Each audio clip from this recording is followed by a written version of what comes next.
যাহার গুণ বেরিয়া শেষে বেদে নাহি করিবারে পারে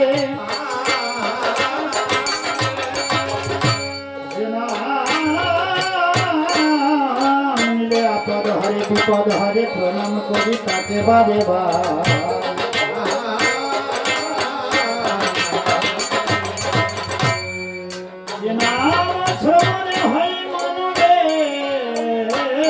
জীবন ধন্য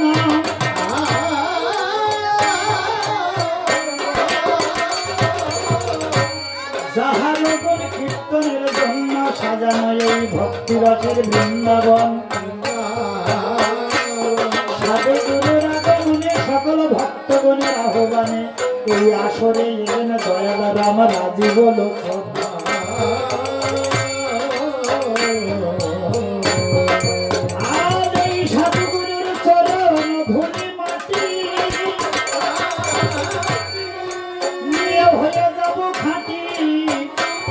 আছে যত ভুল ত্রুটি খুঁটিনাটি সারা জীবন ভর করিলে সাধু সঙ্গ পবিত্র গানী হয় অঙ্গ আছে কেবল সাধু গুরু সবার চরণ ধোলা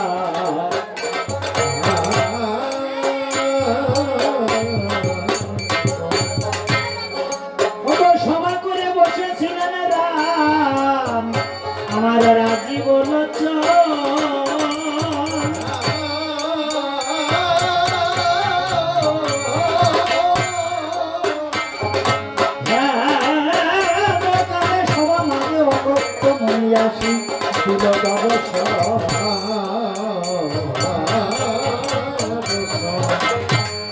সেই মনিকে দেখিয়া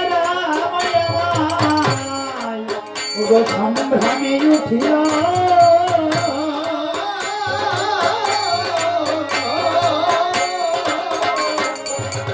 বসিবার সিংহাসন দিলা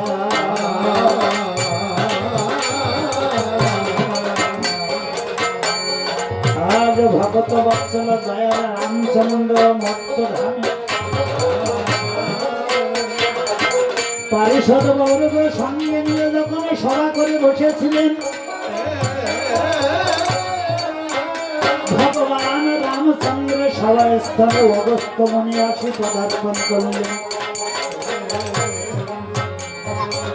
সেই অগস্ত্য মুনিকে দেখতে পেয়ে রামচন্দ্র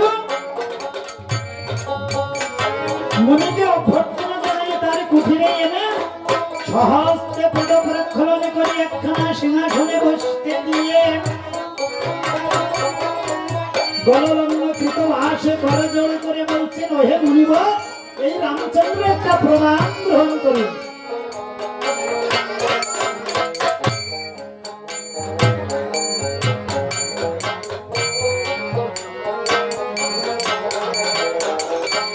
রামচন্দ্র যখন অগস্ত্য মুনির সম্মুখে প্রণাম দিলেন অগস্ত্য মুনি বলছে রাম তোমার ওই প্রণাম আমি মেনে নিতে পারছি না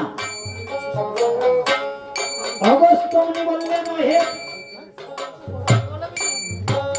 রামচন্দ্র বললেন মুনিবর আমার প্রণাম মেনে নিতে পারছি না তার কারণটা কি বলছে কারণ তোমার শরীর হয়তো ব্রহ্মহত্যা পাপ এই পাপীর প্রণাম যদি আমি গ্রহণ করি মহাপাপের সঞ্চয় বয়ে আনবে আমার জীবনে তাই তোমার প্রণাম আমি মেনে নিতে পারছি না রামচন্দ্র বললেন হে মুনিবর আমার শরীরে ব্রহ্মহত্যা পাপ হলো কি করে বলছে তুমি রাবণ কুম্ভকর্ণের বধ করেছিলে বলছে রাবণ কুম্ভকর্ণ তারা তো রাক্ষস তবে রাক্ষসকে নিধন করে ব্রহ্মহত্যা পাপ করলাম কি করে বলছে রাম তারা এই জন্মে রাক্ষস তবে পূর্ব জন্মে ওই রাবণ কে ছিল তুমি জানো না আমি বলি তাহলে তুমি জানতে পারবে তাই অগস্ত্য মুনি বলছে শোনো রাম ওই রাবণ কে ছিল ওরে বিশ্বশ্রব মুনির পুত্র রাম ছিল পৌলস্ত্যের নাতি তাকে হত্যা করিয়া রাম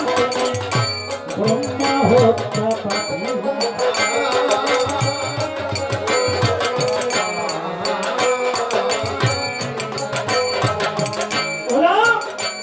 রাবণ কুম্ভকর্ণ বিশ্বশ্রবণের অনুরাধে জন্ম ব্রহ্মার পুত্র ছিল পৌলস্ত্য মুনি আর মুনির পুত্র বিশ্বশ্রমা, সেই বিশ্বশ্রমা মুনির ঔরাসে রাবণ কুম্ভকর্ণের বিভীষণের জন্য তুমি ভোগ করেছিলে রাবণ।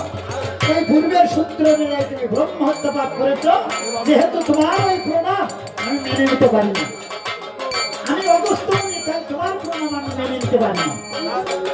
বলছেন মুনিবার, রাম বললেন হে মুনিবার, এই পাপ উদ্ধার পাবো কি করে? রাম তুমি একটা যজ্ঞ করো। কিসের যজ্ঞ?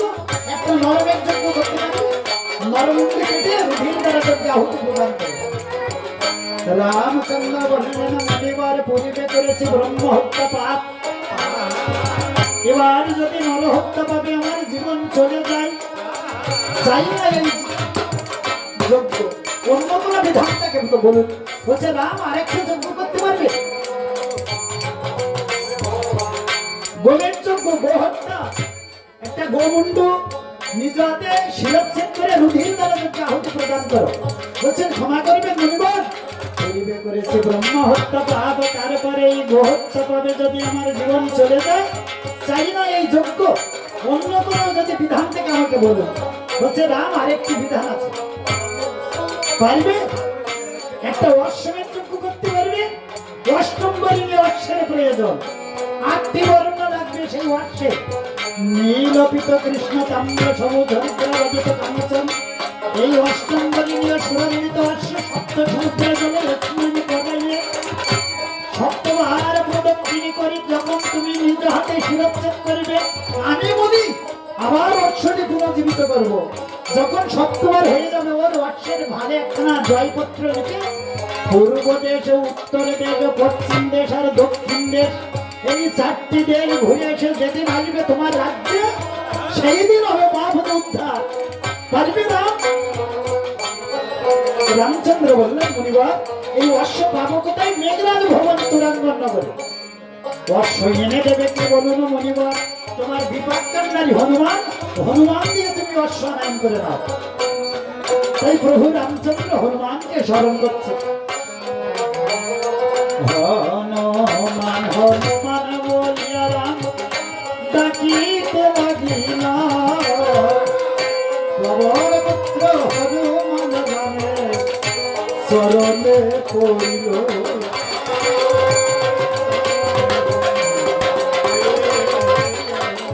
হনুমান এসে বলছে দয়াময়, আমাকে ডাকলে কি জন্য? বলছে হনুমান, মেঘরাজ ভবনে যেতে হবে তুরাঙ্গন নগরে।